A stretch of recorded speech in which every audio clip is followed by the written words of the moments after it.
सूरज के जीवन का एक ही फंडा था कि मेहनत तो गधा भी करता है, घर बैठे जो कमाए समझदार वही होता है। इसीलिए उसने कभी नौकरी ही नहीं ढूंढी। इस बात से हालांकि उसकी पत्नी शिखा बिल्कुल भी अग्री नहीं करती थी, पर फिर भी सूरज को समझाना बेकार था। टीवी में कैसे बनोगे करोड़पति का ऐड देखकर उसे लगा कि बस अब तो घर बैठे ही वो करोड़पति बन सकता है, और उसके पीछे उसने अपने सारे सोर्सेस एक्टिव कर दिए। 2 हफ्ते में उसके कलीग के साले के पड़ोसी के बेटे का सोर्स निकलता है जो कि उसे शो में पहुंचा सकता है, और सूरज उससे मिलने चला जाता है। अच्छा, तो हमें मुकेश जी बता रहे थे कि आप हमें शो में पहुंचा सकते हैं। हाँ, उसमें कोई तकलीफ नहीं है। मैं कल अगर कोशिश करूँ तो इसी महीने में आपका नंबर आ जाएगा। अरे ये तो बहुत बढ़िया हो गया। अच्छा, वो सिलेबस और क्वेश्चन पेपर का कोई जुगाड़ है क्या? हैं? उसका तो कोई जुगाड़ नहीं है। तो वो वाकई में कुछ भी पूछ सकते हैं? हाँ, वो तो बच्चन जी पर है, जो पढ़ते हैं वो पूछ लेते हैं।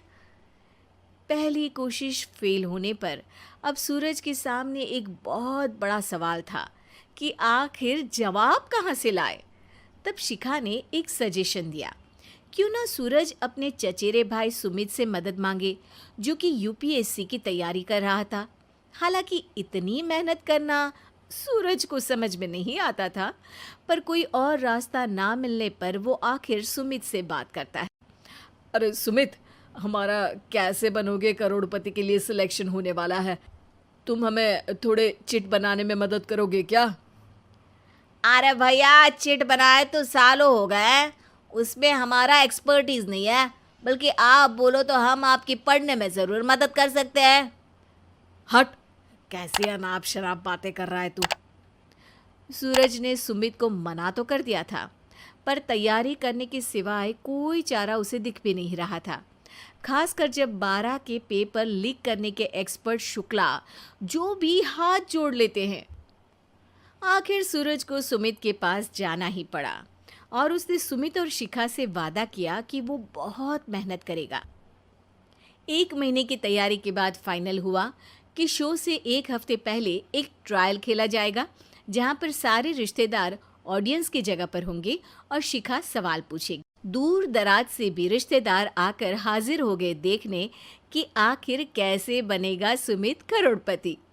सब कुछ सेट था, और इतने में सूरज आकर अपना स्पीच देता है।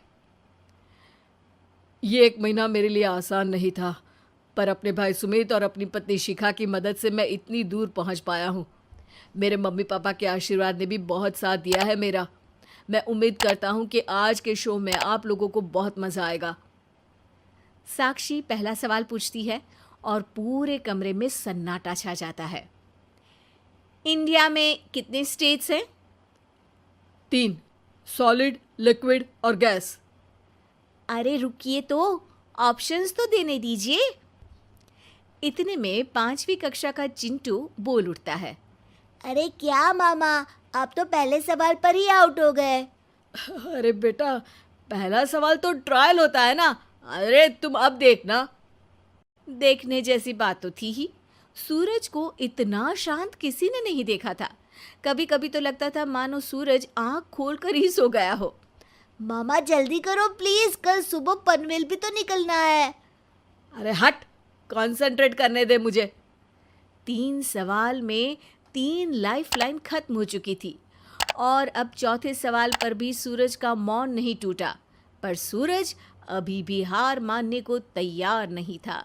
उधर हर कोई सूरज को छोड़ सुमित को देख रहे थे। आखिर सुमित ने ही तो पढ़ाया था सूरज को।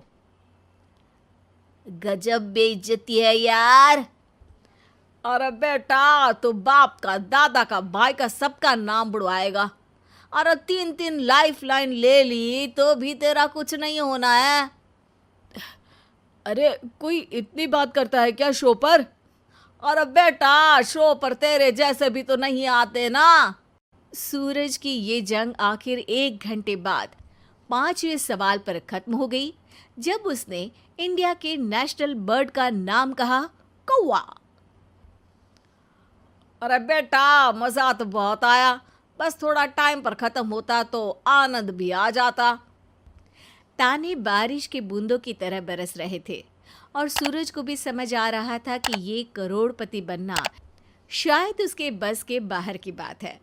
पर वो आखिर ये बात मान कैसे लेता? वो सख्त लौंडा जो ठहरा, उसने सोचा कि बेइज्जती तो हो ही चुकी है, पर अगर मैं हार नहीं मानूं तो शायद कुछ हो सकता है। शिखा, तुम देखना, असली शो में आग लगा दूंगा, आग, करोड़पति बनूंगा मैं। हाँ, सब्जियां खत्म हो गई है घर पे, ले आओ। पहले पति बन जाओ, फिर करोड़पति बनना। अरे गजब बेइज्जती है यार। बेटा, अभी तो घर पर ही हुई है, 1 हफ्ते में तो तुम देश के सामने करवा कर आओगे। वैसे जब टीवी पर जाओ ना तो बस अपने मम्मी का ही नाम लेना, ठीक है? कोई पूछे तो बोलना कि पापा नहीं है मेरे।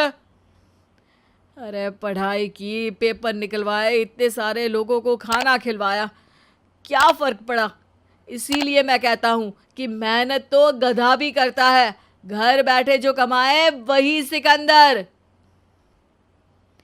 लेकिन मामा, गधे भी जानते हैं कि हमारा राष्ट्रीय पक्षी मोर है।